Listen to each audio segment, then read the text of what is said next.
एक समय की बात है, एक राजा ने अपने मंत्री से कहा कि मंत्री जी, आपको क्या लगता है, क्या मैं इस नगर का सबसे बुद्धिमान व्यक्ति हूं? अब मंत्री तो राजा के पास नौकरी करता था, तो उसने कहा कि राजा साहब, कैसी बात करते हैं, आप नगर के राजा हैं तो सबसे बुद्धिमान नहीं हुए? राजा ने कहा, नहीं मंत्री जी, राजपाट तो मुझे विरासत में मिला है, लेकिन बुद्धि विरासत में नहीं मिलती।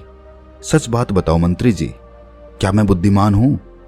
तो मंत्री जी ने कहा, नहीं राजा साहब, आप इस नगर के सबसे बुद्धिमान व्यक्ति नहीं हैं।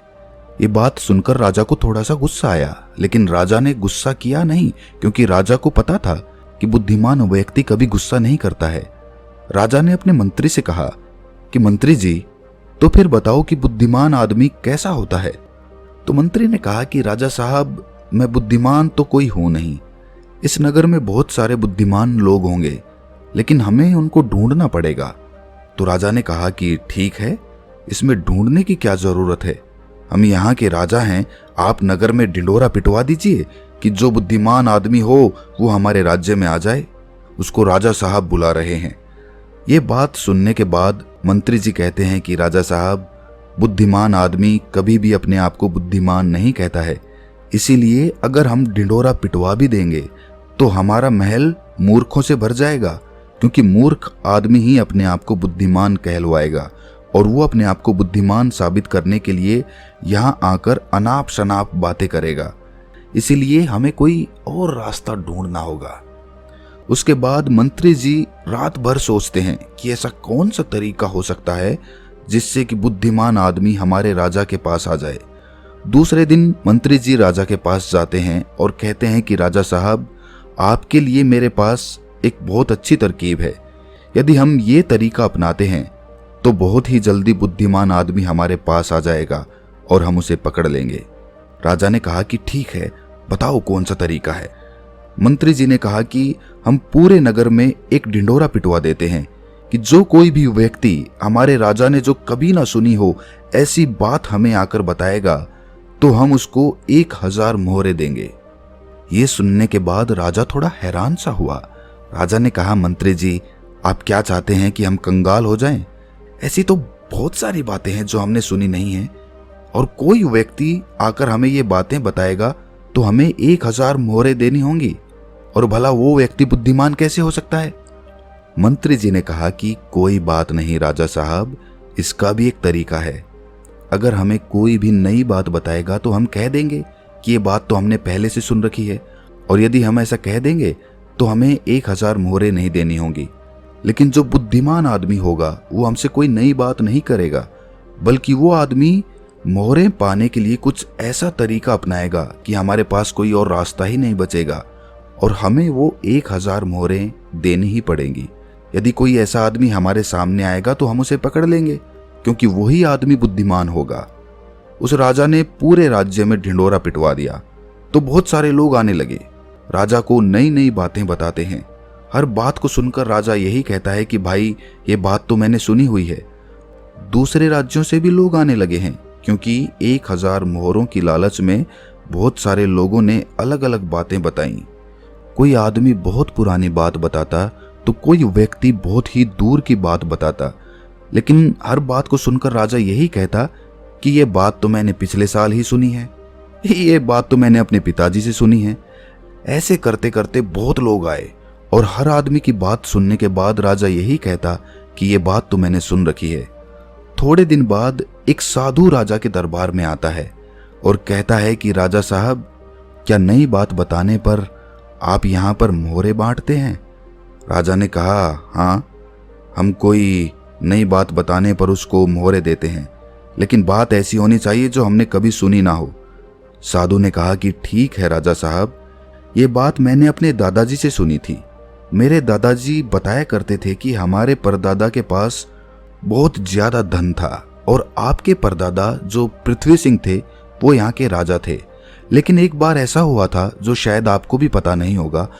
पृथ्वी सिंह जी जब यहाँ के राजा थे उस समय हमारे नगर में एक अकाल पड़ा था, जिसके अंदर लोगों को बहुत ज्यादा नुकसान हुआ और राजपाट में धन की कमी हो गई थी, और मेरे परदादा के पास बहुत ज्यादा धन था, और आपके परदादा ने मेरे परदादा से 2000 सोने की मोहरें उधार ली थीं। मेरे परदादा जी हमेशा कहा करते थे कि यदि पृथ्वी सिंह जी मेरे पिताजी को 2000 मोहरें लौटा देते तो हम कभी गरीब नहीं रहते। अब देखो ना राजा साहब, मेरे परदादा जी ने आपके दादाजी की मदद की, इसीलिए हमारे परदादा गरीब हो गए।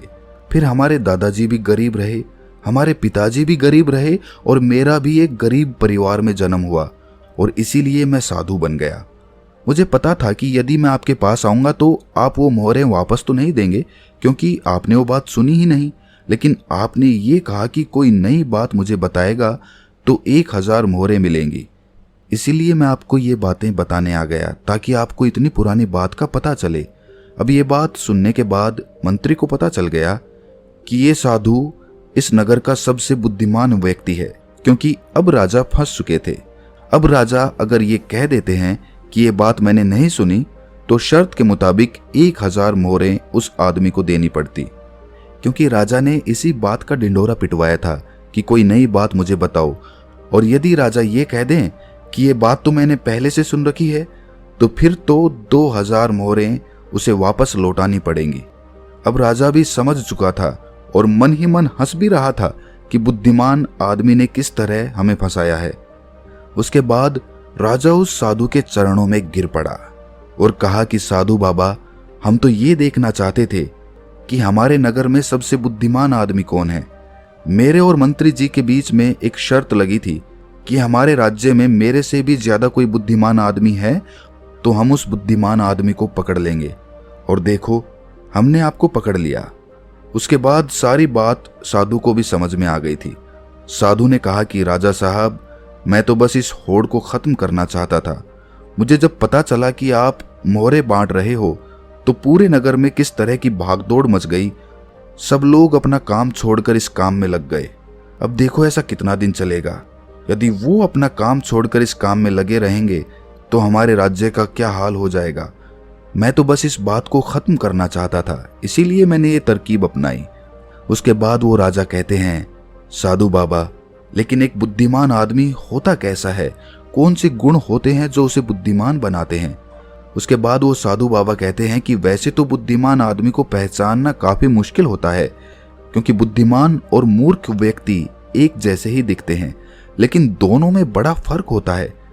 आज मैं आपको ऐसी बातें बताता हूं जिससे आप एक बुद्धिमान आदमी का पता लगा सकते हैं, और यदि ये गुण आपके अंदर हैं तो आप एक बुद्धिमान आदमी हो, और यदि आपके अंदर नहीं है तो इन गुणों को पहचान कर आप बुद्धिमान बन सकते हो। उसके बाद वो साधु बाबा कहते हैं कि बुद्धिमान आदमी का सबसे पहला गुण होता है कि वो हर काम को समय के अनुसार करता है, फालतू समय को भी उपयोग में ले लेता है, और इसके लिए वो सबसे महत्वपूर्ण कामों को सबसे पहले करता है। बुद्धिमान लोग हमेशा समय को धन से अधिक महत्व देते हैं, क्योंकि वो लोग इस बात को अच्छे से समझते हैं कि इस दुनिया में समय ही वो चीज है जो सबसे निश्चित मात्रा में है और जिसे किसी भी तरीके से बढ़ाया नहीं जा सकता। इसीलिए वो हर काम की सूची बनाते हैं और उन्हें समय पर पूरा करने का प्रयास करते हैं। बुद्धिमान लोग आलसी नहीं होते, वो अपने काम को टालते नहीं हैं। आलस्य को वो अपना सबसे बड़ा शत्रु मानते हैं। वो खुद को इन आदतों का शिकार कभी नहीं होने देते। काम को टालने की आदत है जो इंसान को कभी आगे नहीं बढ़ने देती। दूसरा गुण जो बुद्धिमान व्यक्ति की पहचान होता है वो होता है कि उसको किसी से कोई शिकायत नहीं होती। वो समझते हैं कि इंसान गलतियों का पुतला होता है, इसीलिए माफ कर देना ही इंसान का सबसे बड़ा गुण होता है। यदि बुद्धिमान आदमी के सामने कोई आदमी गलती भी कर देता है तो वो उसको सिर्फ समझाता है, ना कि उस पर गुस्सा करता है, क्योंकि उसे पता है कि इंसान से गलतियां होती रहती हैं और बुद्धिमान आदमी अपनी गलतियों से ही सीखता है। यदि वो गलती कर भी लेता है तो उसे पता होता है कि ये गलती मैं एक ही बार करूंगा, उस गलती को दोबारा से कभी दोहराऊंगा नहीं। कहते हैं कि एक बार इंसान गलती करता है, लेकिन वही गलती कोई इंसान अगर दोबारा दोहराता है तो वो इंसान नहीं, वो मूर्ख होता है। इसीलिए बुद्धिमान आदमी यदि गलती कर भी देता है तो वो एक बार ही करेगा और उस गलती से बहुत कुछ सीख भी लेगा। तीसरा गुण बुद्धिमान आदमी के अंदर जो होता है कि वो कभी गुस्से में कोई फैसला नहीं लेता और ना ही कभी ज्यादा खुशी में कोई फैसला लेता, क्योंकि उसे पता है कि गुस्से के अंदर लिया हुआ फैसला कभी भी फायदा नहीं पहुंचाएगा, क्योंकि गुस्से में हमारा दिमाग काम करना बंद कर देता है और उसमें हमें कोई फैसला नहीं लेना चाहिए। और दूसरी बात है, खुशी में कोई फैसला नहीं लेना चाहिए, क्योंकि जब हम खुश होते हैं तो हम बहुत ज्यादा उत्तेजित होते हैं और उस वक्त जो भी हम फैसला लेते हैं वो उत्तेजना के वश होकर लेते हैं और उत्तेजना में लिया गया फैसला पछतावे का कारण बनता है। इसलिए बुद्धिमान आदमी जानता है कि ना तो गुस्से में कोई फैसला लेना चाहिए और ना ही ज्यादा खुशी में कोई फैसला लेना चाहिए।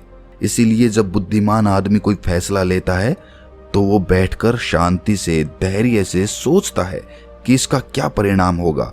वो दोनों परिणामों को अच्छी तरह से देखता है, सही को भी देखता है और गलत को भी देखता है। ये भी देखता है कि इसका फायदा क्या होगा और ये भी देखता है कि इसका नुकसान क्या होगा, और उसी के बाद कोई फैसला लेता है। चौथा गुण जो बुद्धिमान आदमी के अंदर होता है वो होता है कि वो अपने मन की बातें कभी किसी को नहीं बताते। बुद्धिमान लोग इस बात को जानते हैं कि आज जो हमारा मित्र है वो कभी भी हमारा शत्रु बन सकता है। वो अपनी व्यक्तिगत बातें, अपनी कमजोरियां, अपनी ताकत किसी के सामने नहीं बताते, लेकिन ज्यादातर लोग अपने मन की बातें, अपने घर की बातें, ऐसी बातें जो दूसरों को बतानी नहीं चाहिए, उनको दूसरों को बताते रहते हैं। उसके बाद वो उन्हीं बातों की वजह से फंस जाते हैं, उन्हें दुख मिलता है, धोखा मिलता है, फिर वो उस परेशानी में पड़ जाते हैं, दूसरे लोगों को दोष देते हैं। इसीलिए बुद्धिमान आदमी ऐसा कभी नहीं करता, क्योंकि उसे पता है कि घर के भेद या अपने भेद दूसरों को बताएंगे तो इससे हमारा ही घाटा होगा, हमें ही नुकसान होगा।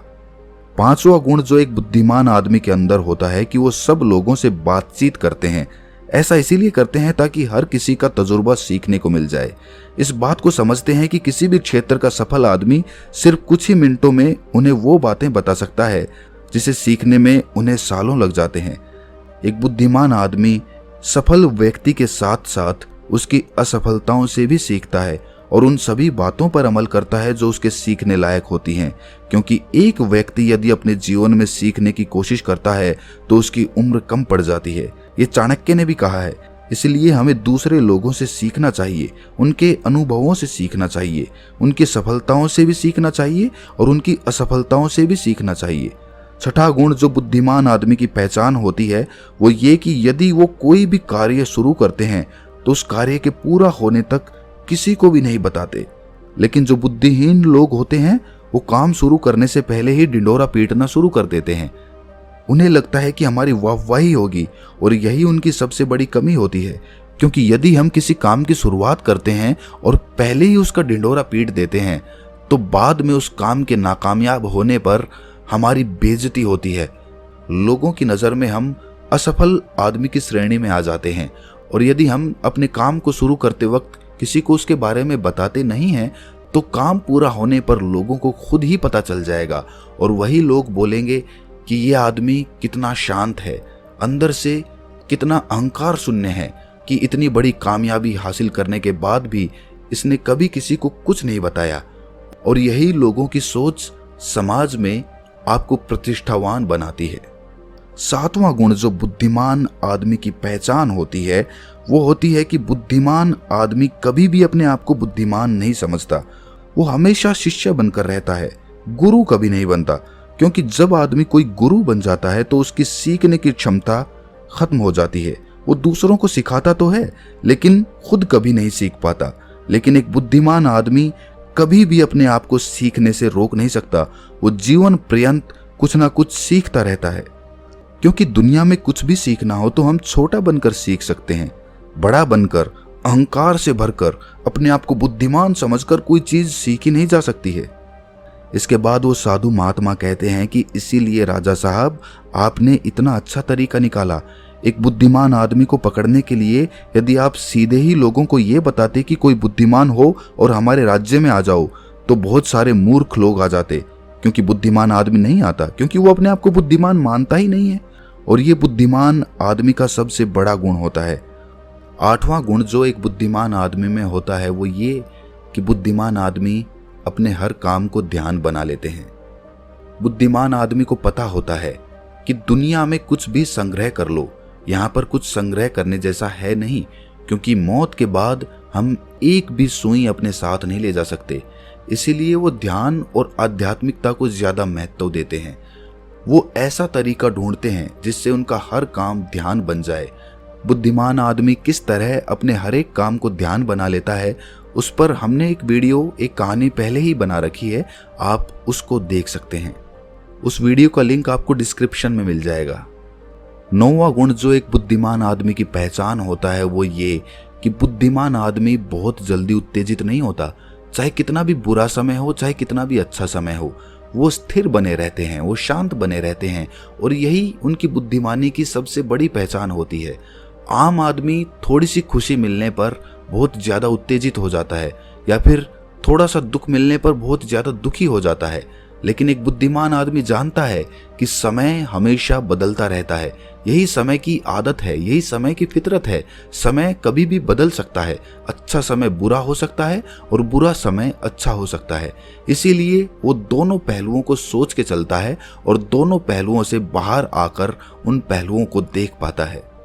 तो दोस्तों, कैसी लगी ये कहानी आपको कमेंट सेक्शन में ज़रूर बताना, और अच्छी लगी हो तो इस चैनल को सब्सक्राइब करके कमेंट सेक्शन में अपनी राय या फिर जिस भी विषय में आप कहानी सुनना चाहते हैं उसके बारे में लिखकर हमें ज़रूर बता सकते हैं। तो मिलते हैं किसी अगली कहानी में, तब तक के लिए अपना ख्याल रखें।